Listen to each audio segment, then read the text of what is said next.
નાથ મુજને મતિ શુદ્ધ દેજો, હૈયે સદા સેવક ભાવ રહેજો.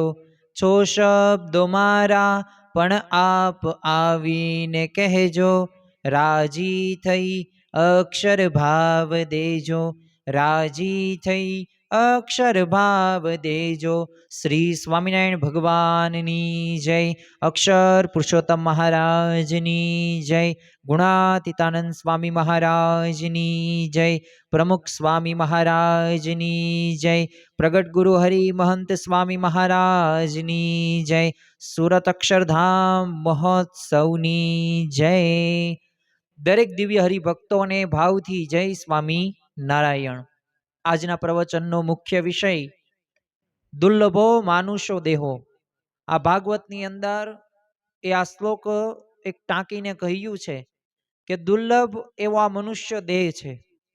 અને ખરેખર આ વાક્યને જ્યારે આપણે એ સમજવાનો પ્રયત્ન કરીએ ત્યારે આપણને સાચા અર્થની અંદર ખ્યાલ આવે કે આજથી લાખ કે કરોડો વર્ષ પૂર્વે એ સિંહ હોય કે ચિત્તો હોય કે દીપડો હોય કે હરણ હોય કે પોતે જે સ્થાનમાં રહેતા હતા, જે જમતા હતા, એ જ અત્યારે જમે છે અને એ જ સ્થાનની અંદર રહે છે. મનુષ્ય પણ પોતે ભટકતું જીવન જીવતો હોય છે, જે આપણે જોયું હજારો લાખો કરોડો વર્ષ પૂર્વે એક આદિ માનવથી એક સફર આપણે એ ઘણી બધી વખત સાંભળેલી છે. આજે મારે તમને એ સફરની વાત કરવી નથી, પરંતુ તમે જોયું હશે કે આજે ચંદ્ર ઉપર પહોંચી ગયો. આજે આપણી પાસે કેટલા બધા સંશોધનો આપણી પાસે છે, કેટલી બધી સુખ સગવડતા છે. તો આ મનુષ્ય દેહથી આપણને આ બધું આપણે એના થકી પ્રાપ્ત કર્યું છે અને હજી પણ આ સંશોધનો વધી જ રહ્યા છે. તો ખરેખર આ મનુષ્ય દેહની શું આ બધું આપણે સંશોધનો પ્રાપ્ત કર્યા, આ જીવન ધોરણ એ સારું આપણે કર્યું, સારી સારી વાનગીઓની એ આપણે સંશોધન કર્યું, સાથે સાથે એ આપણે સારા એવા મકાનોની અંદર રહીએ છીએ, તો આ એનો મુખ્ય પ્રયોજન છે, મુખ્ય હેતુ આ છે, મુખ્ય લક્ષ્ય આ છે. તો એક પ્રશ્નથી આપણે આ વાતની શરૂઆત કરીએ તો તમને હું એક હીરાનો ડબ્બો આપું. હવે તમને આ હીરાના ડબ્બાનું એ પથ્થર સમજીને એને ફેંકી દો ગમે તે જગ્યાએ, અને પછી તમને ખબર પડે કે ખરેખર આ તો હીરાનો ડબ્બો હતો અને આની અંદર તો હીરા લાખો કરોડોના હતા, તો શું થાય? અફસોસ જ થાય. પછી ખબર પડે એટલે સ્વાભાવિક રીતે એ રોવાના જ તે દિવસો આવે અને આપણને બળતરા પણ થાય.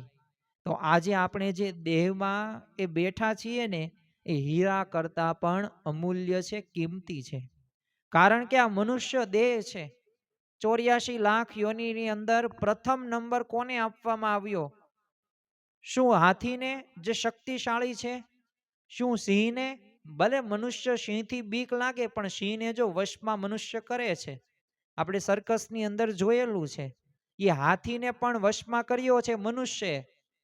તો જો પ્રથમ નંબર તો એ મનુષ્યનો જ આવે છે. એટલે ભાગવત કહે છે દુર્લભો માનુષો દેહો. તો આજના પ્રવચનની અંદર આપણે એ જ સમજવા જઈ રહ્યા છીએ કે આ મનુષ્ય દેહ આપણને મળ્યો છે, તો આ મોટી તક આપણને મળી છે, તો આ તકને આપણે જવા દેવાની નથી થતી. ઘણી બધી વખત માણસ એ જ્યારે તક આવે ને ત્યારે પોતે સૂતા હોય છે, અથવા તો અજ્ઞાન કે અંધકારમાં એ પોતે ગરકાવ થઈને એ પોતે અજ્ઞાનવશ જે બુદ્ધિહીન જે વ્યક્તિઓ છે એવાના સંગતમાં રહીને એ પોતે ભગવાનની પ્રાપ્તિ કરી શકતા નથી, એ ભગવાન જેવા સંતના શરણે જઈ શકતા નથી. અને જે પોતાનો જે દેહ એને મળ્યો છે, તો આ દેહને એને કેવી રીતે ઉપયોગ કરવાનો છે એને સાચું યથાર્થ એને જ્ઞાન હોતું નથી. એટલે મૂળ અજ્ઞાન છે, અંધકાર છે. તો આ અંધકારમાંથી આપણે પ્રકાશ તરફ જવાનું છે. આપણને તક મળી છે. અને જો પહેલાના સમયની અંદર તો હજારો લાખો વર્ષોના આયુષ્ય હતા. એ સમયની અંદર કોઈક માંદગી ગ્રહણ કરે, છેલ્લી અવસ્થા હોય ને તો 100 વર્ષનો તો ખાટલો હતો. પરંતુ અત્યારે તો એ ભગવાને 60, 70, 80, 90 વર્ષ, કોઈક જ ભાગ્યશાળી હોય જે પોતે સદી કરે એટલે 100 વર્ષ સુધી જીવે. પણ 60, 70 વર્ષના જીવનની અંદર અને 20, 30, 40 વર્ષ વહી ગયા એ ખબર પણ આપણને ન પડી. એ ક્યાં આપણી બાળપણ ગયું, યુવાની ગઈ, હવે તો વૃદ્ધાવસ્થા ધીમે ધીમે આવી રહી છે, ખબર પણ આપણને પડતી નથી. પણ છતાં પણ એ માણસને શું પોતે રહે છે કે નહીં, હજી તો મને કંઈ નહીં થાય. એ જ્યારે યક્ષ યુધિષ્ઠિરને પ્રશ્ન પૂછ્યો ને કે આ દુનિયામાં મોટામાં મોટું આશ્ચર્ય કયું, ત્યારે યુધિષ્ઠિરે જવાબ આ જ આપ્યો કે આ દુનિયાની અંદર દરરોજ લાખો લોકો એ મૃત્યુ પામે છે, જન્મે છે, પણ છતાં પણ એ જે જીવે છે ને એને એમ લાગે છે કે મારા તો છે ને જે પાતાળે પાયા છે, મને કાંઈ નહીં થાય, મારું જ મૃત્યુ જ નહીં થાય. આ જ મોટામાં મોટું આશ્ચર્ય આ દુનિયાની અંદર ગણી શકાય. અને ખરા અર્થની અંદર આપણને આ મનુષ્ય દેહ મળ્યો છે ને તો આની તકને આપણે ઝડપવાની છે. જો આ મનુષ્ય દેહ એ ભગવાનની એક મહાન કૃપા છે. હરિચરિત્રામૃત સાગર ગ્રંથની અંદર શ્રીજી મહારાજ લખે છે કે મનુષ્યનું તન ચિંતામણી સમાન છે, છતાં સત્સંગ વિના છે ને વ્યર્થ જાય ને છે, અને મનુષ્ય દેહ એ મોક્ષનું દ્વાર છે. જો આ મનુષ્ય દેહથી જ આપણે એ મોક્ષ પ્રાપ્તિ કરી શકીએ છીએ. તમે ક્યારેય તે એવું જોયું કે સાંભળ્યું કે કોઈક એક ગધેડો જે પ્રાણી પોતે મંદિરમાં નિત્ય પૂજા કરે છે, ભગવાનની આરાધના કરે છે, કથા વાર્તા સાંભળે છે અને ધર્મ જ્ઞાન ભક્તિ અને વૈરાગ્ય સિદ્ધ કરવા માટે પ્રયત્ન કરે છે? તમે ક્યારેય તે એવું જોયું તમારી નજર સમક્ષ કે એક ગાય હતી, એક ગાય મંદિરના દાદરે ચડી અને ભગવાનના દર્શન કરે છે, ભગવાનની ભક્તિ કરે છે? સિંહને જોયો? કોઈ પ્રાણી કે પશુ પક્ષીને તમે જોયા આવી રીતે ભક્તિ કરતા? નથી જોયા, નેવર એવર, ક્યારેય તે નથી જોયા, જોવાના પણ નથી.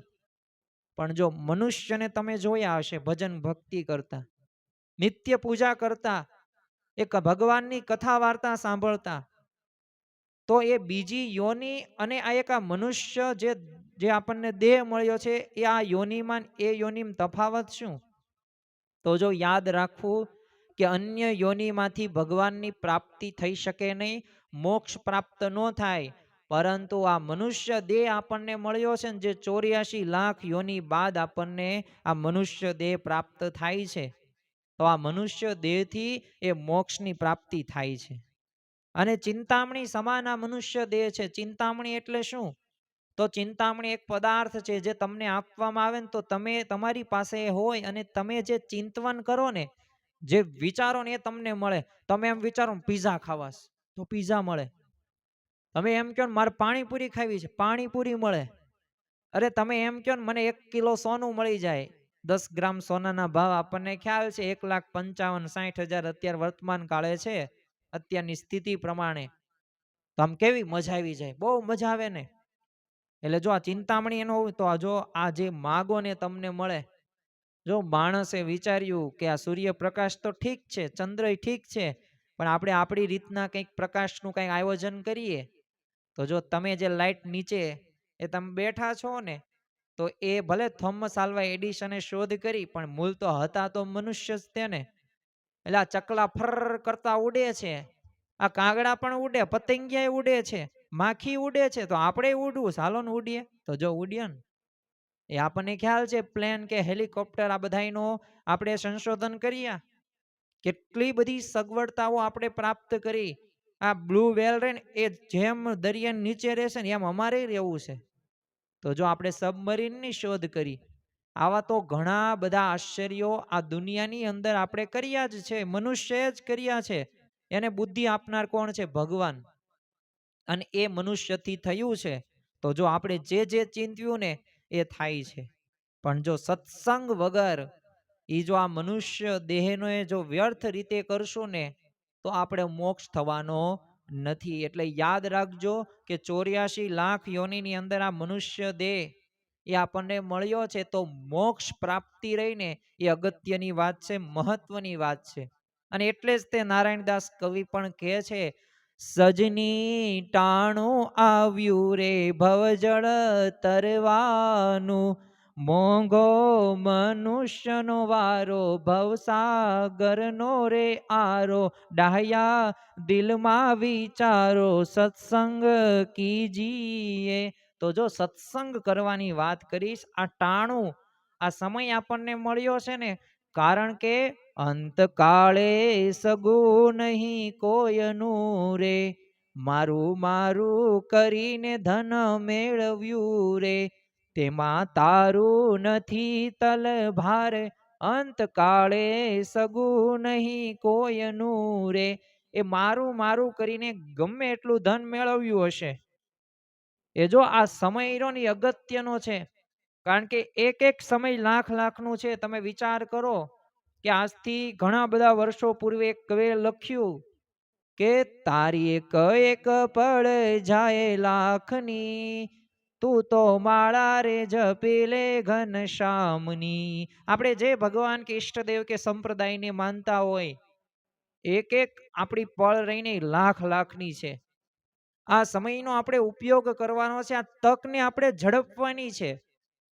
આમ તો આપણે ધંધાકીય ક્ષેત્રની અંદર જોડાયેલા હશું ને, તો ધંધામાં આવતી તકને આપણે ઝડપી લેશું. એટલે કે ધંધામાં આપણને જ્યાં નફો થવાનો છે ને ત્યાં તરત ત્યાં આપણે કાર્ય કરશું, રાત દિવસ એક કરીને. નોકરીમાં પ્રમોશન મળવા માટે આપણે કેટલી બધી તકોને ઝડપી લઈએ છીએ. અને જેમ બોસ કે જેમ માલિક કહે ને, જેમ અધિકારી કહે ને એમ કરવા માટે આપણે તત્પર છીએ. શા માટે? ખબર છે મને એનાથી આ લાભ મળવાનો છે. તો એવી જ રીતે જો લૌકિક રીતે આટલું બધું આપણને મહત્વ ખબર હોય ને, તો એક આધ્યાત્મિક રીતે પણ આપણે એક મોક્ષ માર્ગનું એ કામ કરવા માટે તકને ઝડપવાની છે.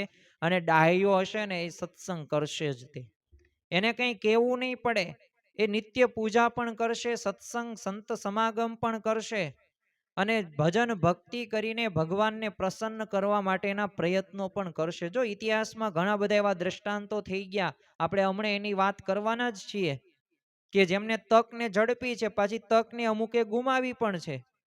એટલે જો આ ભવસાગર તરવાનો જો એકમાત્ર જો ઉપાય હોય ને, તો આ મનુષ્ય દેહ છે. અને આ સંસાર છે ને, આ સંસાર પરિવર્તનશીલ છે. આમાંથી કોઈ સગા સંબંધીઓ તમારી સાથે આવવાના નથી. એક તમારો જે જીવ, તમારો આત્મા રહ્યો ને, એ ખરેખર બીજાથી એ અલગ છે. તમારે તમારા આત્માનું કલ્યાણ કરવા માટેના એ પ્રયત્નો કરવા જ પડશે. તમે આ સંસારની અંદર આપણે ગૃહસ્થ જીવન જીવતા હોય તો જવાબદારી હશે. દરેક મનુષ્ય માત્રની જવાબદારી છે અને એ જવાબદારી આપણે નિભાવવાની પણ છે. પણ નકરી જવાબદારી નિભાવવામાં સમય આપણે પાછો પસાર કરવાનો નથી. કારણ કે એ તો થતું જ રહેશે. અનંત જન્મોથી બધું કર્યું છે.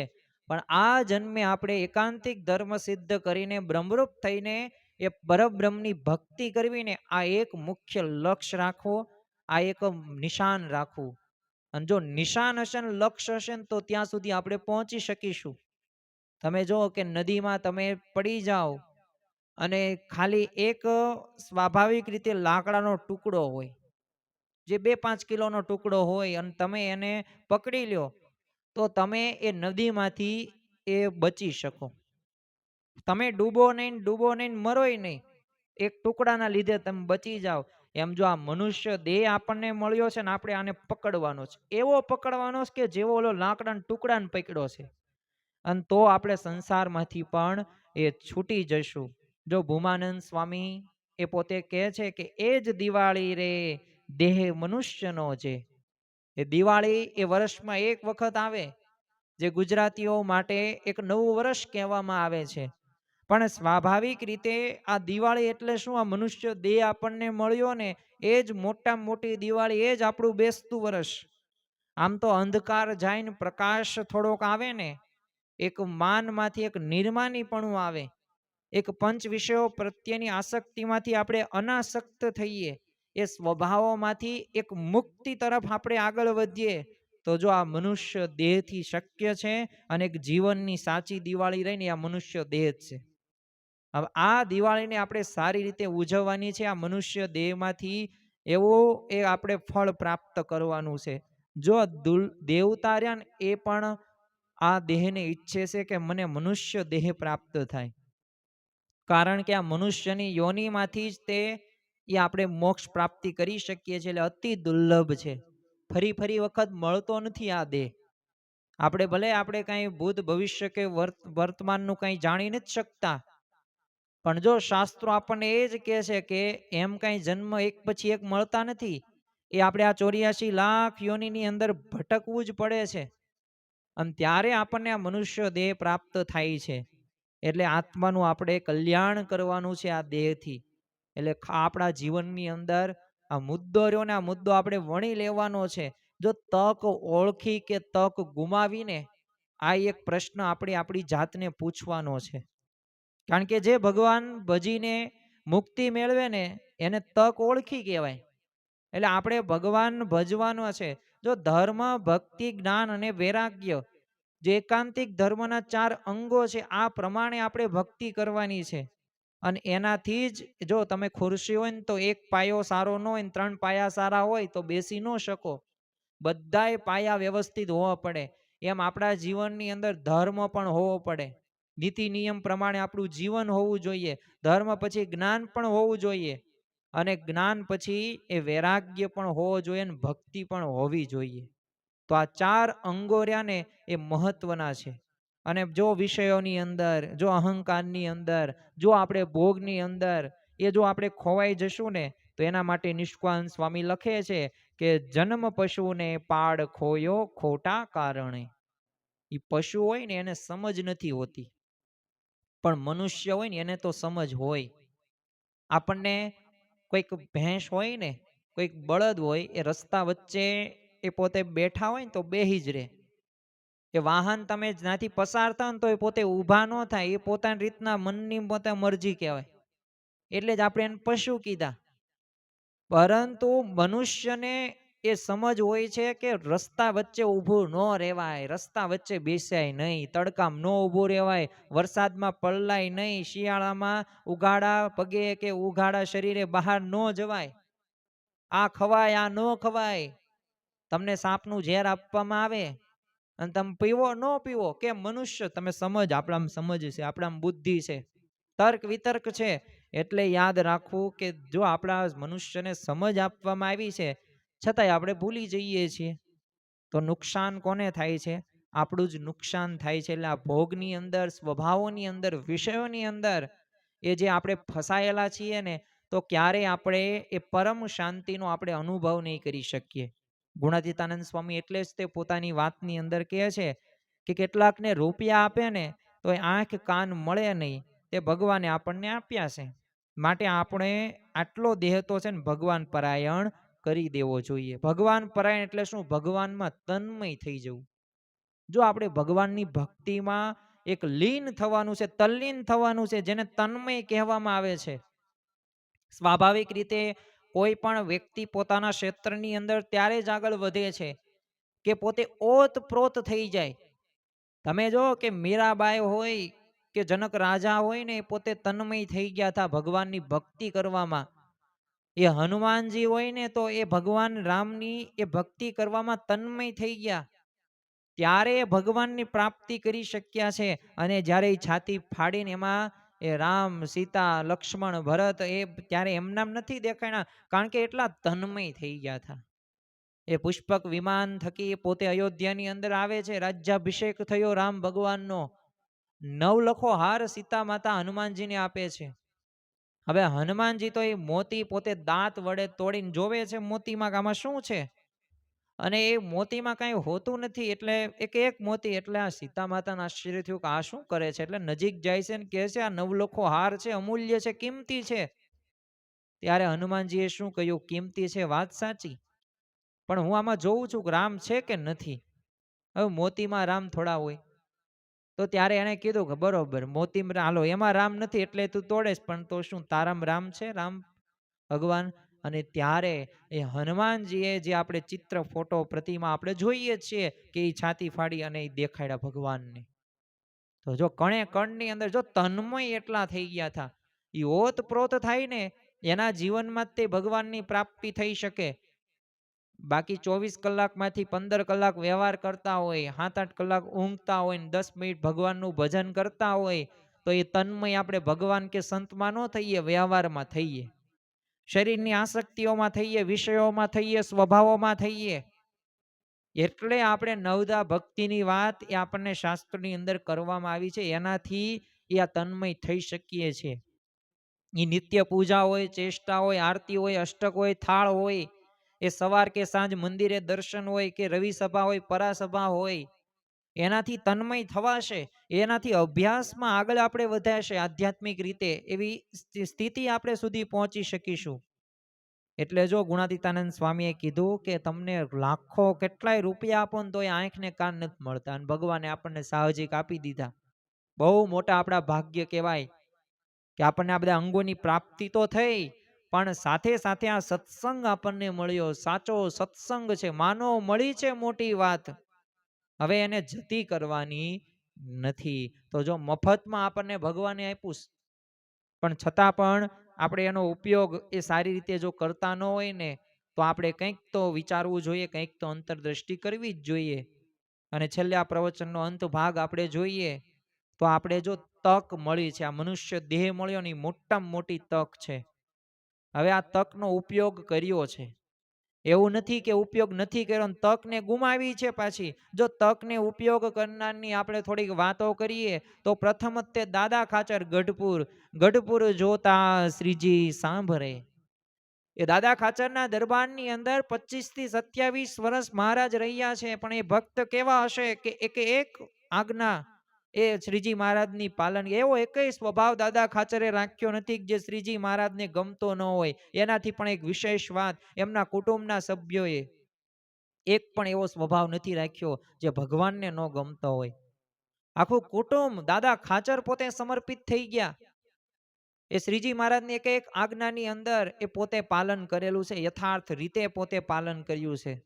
તો મહાત્મા જ્ઞાન યુક્ત એવો નિશ્ચય હતો, એવો દિવ્ય ભાવ એમને આવી ગયો હતો. તો જો પોતે તકને ઉપયોગ કર્યો અને મોક્ષની પ્રાપ્તિ થઈ.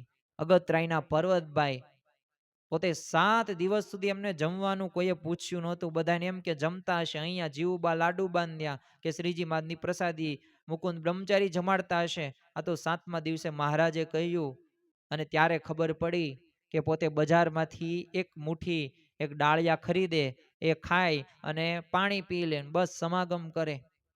મુખ્ય ભગવાનની એ મૂર્તિનો સ્વાદ માણતા, મોક્ષ પ્રાપ્તિ કરી. તકને ઝડપી એમને જીવુબા લાડુબા, તમે જોવો કે રાજા જનક જોવો, રાજા અંબરીશ જોવો, નરસિંહ મહેતા જોવો, મીરાબાઈ જોવો, જલારામ બાપા જોવો, આ બધાએ એ ભગવાનની પ્રાપ્તિ કરવા માટે એમાં તન્મય થઈ ગયા છે, ભગવાનમાં એવું જોડાણ કર્યું છે, તકને ઓળખ્યા છે. અને ખરેખર આત્મા એ પરમાત્માનું, આત્મા જે છે પરમાત્માનું મિલન એ યથાર્થ રીતે થઈ શક્યું છે, મોક્ષ પ્રાપ્તિ એમને થઈ. તો જો તકને એમને ઝડપી છે. તકને ગુમાવનારની થોડીક વાતો કરીએ.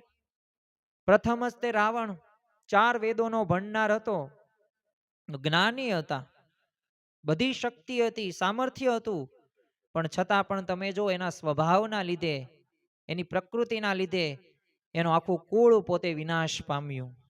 દુર્યોધન તમે જો અહંકાર વૃત્તિના લીધે એનો તો નાશ થયો, પણ એના ભાઈઓ પણ મરાયણા. દ્રોણાચાર્ય, કૃપાચાર્ય, ભીષ્મ પિતામહ પણ એ મૃત્યુને પામ્યા. શિશુપાલ તમે જો, કિંગ સોલોમન હોય કે નેપોલિયન બોનોપાર્ટ હોય કે સિકંદર હોય, આ બધા એલ્વિસ પ્રેસ્લી હોય કે માઇકલ જેક્સન હોય, એ પોતા પાસે શક્તિ હતી, બુદ્ધિ હતી, પણ જો દેહ મનુષ્યનો જ હતો ને, પણ જો વિષયો કે સ્વભાવો પાછળ પડ્યા તો અંતે પસ્તાયણા જ છે ને, અંતે અમુકના વિનાશ જ થયા છે. તો આ બધા ઉદાહરણો, દ્રષ્ટાંતો આપણને એ જ શીખવે છે કે તકને ઝડપવાની છે, મોક્ષની પ્રાપ્તિ કરવાની છે, અને આ મનુષ્ય દેહથી આપણને પ્રાપ્ત થશે.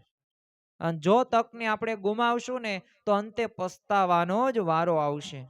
અને છેલ્લે આપણે થોડાક શું હવે કરવાનું, આપણે આ તક વિશે તો વાત કરી, મનુષ્ય દેહની પણ થોડીક દુર્લભતા વિશે વાત કરી, પણ હવે આપણે કરવાનું શું છે? તો પ્રથમ જ તે આ મનુષ્ય દેહ આપણને મળ્યો ની કોઈ સામાન્ય ઘટના નથી, અસામાન્ય ઘટના છે. એ ભગવાનની વિશેષ કૃપા હોય ને ત્યારે જ આપણને આ મનુષ્ય દેહ આપણને પ્રાપ્ત થાય છે. તો દરરોજ આપણે એક પ્રશ્ન આપણી જાતને પૂછવાનો છે. કયો પ્રશ્ન પૂછવાનો છે? કે આજે આ 24 કલાક પૂરી થઈ, તો આ 24 કલાક દરમિયાન મેં ભગવાન અને સંતની એ કેટલી સેવા કરી, કેટલું મેં ભજન ભક્તિ કરી, કેટલો મેં સત્સંગ કર્યો, અને એમના અર્થે મેં કેટલો સમય ફાળવ્યો. જો તમને રમવા માટેનો કહેવામાં આવે, ફોન જોવા માટે કહેવામાં આવે તો તમારી પાસે સમય હશે, તમે જો ફોનની અંદર સર્ચ કરો ડિજિટલ વેલબિંગ નામનું એક એમાં આવે છે સેટિંગમાં જ તે 6 કલાક 7 કલાક 5 કલાક 4 કલાક અમુક 10-10 12-12 કલાક ફોન પણ ઘુમાડે છે. તો એમાં આપણને સમય ફિક્સ છે, પણ ભગવાન અને સંતને અર્થે કેટલો સમાગમ કર્યો, કેટલો સત્સંગ કર્યો, કેટલું નામ સ્મરણ કર્યું, કેટલું ભજન ભક્તિ કરી, કેટલું ધ્યાન કર્યું, કેટલો પ્રાપ્તિનો સાંખ્ય વિચાર એ કર્યો, એ આપણી જાતને આપણે એ પૂછવાનો છે. તો આનું જાણપણું આપણે રાખવાનું, થોડીક અંતરદ્રષ્ટિ કરવાની છે. તો આજના દિવસે આપણે મહારાજ સ્વામીના ચરણોમાં પ્રાર્થના કરીએ કે આપણને આ મનુષ્ય દેહ પ્રાપ્ત થયો છે, તો આ મનુષ્ય દેહનો યથાર્થ સાચો અમે ઉપયોગ કરીને એ તકને અમે ઝડપીએ અને ભગવાન અને સંત જે કહે એ પ્રમાણે અમે કરીએ અને તને મને ધને એ જોડાણ થાય અને યથાર્થ રીતે ધર્મ જ્ઞાન ભક્તિ અને વૈરાગ્યના એકાંતિક ધર્મના અંગો સિદ્ધ થાય ને એ અમે અક્ષરધામમાં જઈ શકીએ એવી બળ બુદ્ધિ અને શક્તિ આપજો. શ્રી સ્વામિનારાયણ ભગવાનની જય.